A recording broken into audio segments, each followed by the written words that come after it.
प्यारे गुरु साध संगत जी, प्यार से कहना धन निरंकार। साध संगत जी, मैं आशा करता हूँ आप लोग बहुत ही अच्छे होंगे। साध संगत जी, आपकी कृपा दृष्टि, आपका आशीर्वाद दास पे बनाए रखे। दास बहुत खुश होता है। साध संगत जी, आज की जो कहानी है यह है मोह को कैसे त्यागे। साध संगत जी, एक बार एक आदमी था जिसे बहुत ही टेंशन रहता था। उसका जो हमेशा काम में उसका मन नहीं लगता था, हमेशा चिंतित रहा करता था।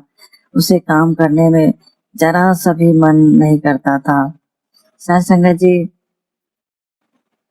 उसी गांव में एक संत महापुरुष आए थे। साध संगत जी, संत महापुरुष ऐसे थे कि जो लोग कहते थे उनकी दुखों का निवारण उनके पास रहता था। जो लोग भी कहते थे कि मुझे ये दुख है तो उससे कैसे निवारण हो, उसका समस्या का समाधान कैसे हो, वह संत महापुरुष कराते थे। साध संगत जी, यह बात जब उस आदमी को पता चलती है कि ऐसे संत महात्मा आए हैं जो किसी भी दुख का निवारण करा देते हैं, तो वह जो आदमी था साध संगत जी उन संत महात्मा के पास गया और बोलने लगा कि हे संत जी, हे महाराज, मुझे पता नहीं क्यों इतना टेंशन रहता है कि मेरा मन नहीं लगता है और मैं कहीं काम वगैरह नहीं कर पाता हूँ। मैं हमेशा चिंतित रहता हूँ, कहीं भी मेरा मन नहीं लगता है काम के लिए।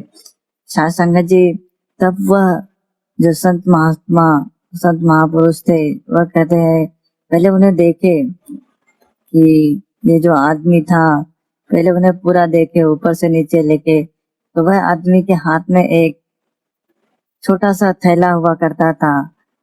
वह थैला हमेशा अपने साथ रखा करता था। साध संगत जी, यह देख के संत महापुरुष कहे कि आओ चलो मेरे साथ थोड़ा सैर कर लेते हैं।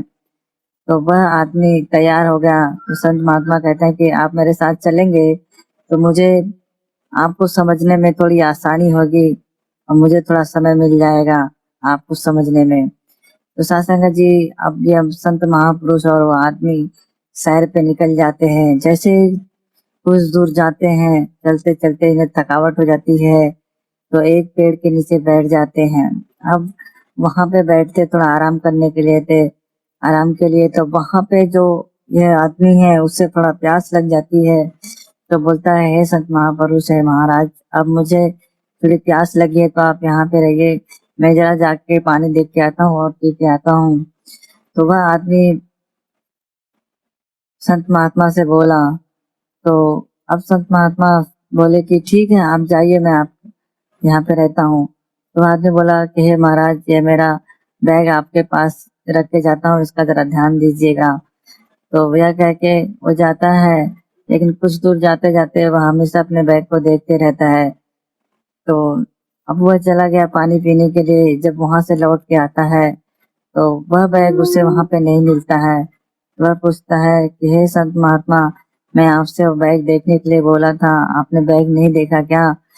तो संत महात्मा जो महापुरुष थे वो बोले कि आपका बैग यहाँ से एक जानवर उठा के लेके चला गया।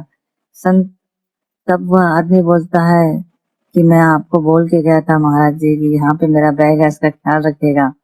तब संत महात्मा जो संत महापुरुष थे उसे आंसर दिया उस आदमी को कि आपको सबसे ज्यादा टेंशन उस बैग की रहती है जिसमें आपकी कुछ मुद्राएं हैं, जिसमें आपने कुछ पैसा रखा है, इसलिए आपका मन कहीं नहीं लगता है, क्योंकि हमेशा आपका दिमाग, आपकी जो सोच है वह हमेशा उसी पैसे पे ध्यान रहता है कि कहीं खो ना जाए, कहीं न खो जाए।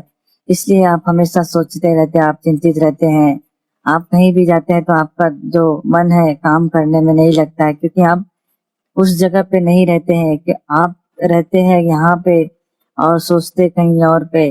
तो इसलिए जो आपके दिमाग में चलते रहता है, इसको लेके आपका जो दिमाग है वह आपको काम करने नहीं देता है। तो यह बात जो है जो संत ने बताई उस आदमी को, तो आदमी को समझ में आ गया कि जब तक मेरे पास यह पैसा था तब तक मैं हमेशा उसके बारे में ही चिंता करता था। अब यह पैसा नहीं है। तो वह जैसे अपने घर जाता है, वहां पे जाने के बाद फिर वह उसका मन थोड़ा काम धंधे में लगने लगता है। तो साध संगत जी कहने का तात्पर्य यही है कि हम किसी चीज पे जब ज्यादा ध्यान देते हैं तो हमें उसकी चिंता सताते रहती है और हमारा मन कहीं काम में नहीं लगता, हमें शांति नहीं मिलती है। इसलिए हमें यह मोह रूपी पैसे के पीछे ना भाग के हमें परमपिता परमेश्वर पे ध्यान लगाना चाहिए, जहाँ पे हमारे मन की शांति मिले, जहाँ हमें वह सुख मिले जो हमें चाहिए। साथ संगत जी, मैं आशा करता हूँ कि यह कहानी आपको बहुत ही अच्छी लगी होगी। अगर यह कहानी आपको अच्छी लगती है तो प्लीज इस वीडियो को लाइक कीजिए और शेयर करना ना भूलिए संत महात्माओं में।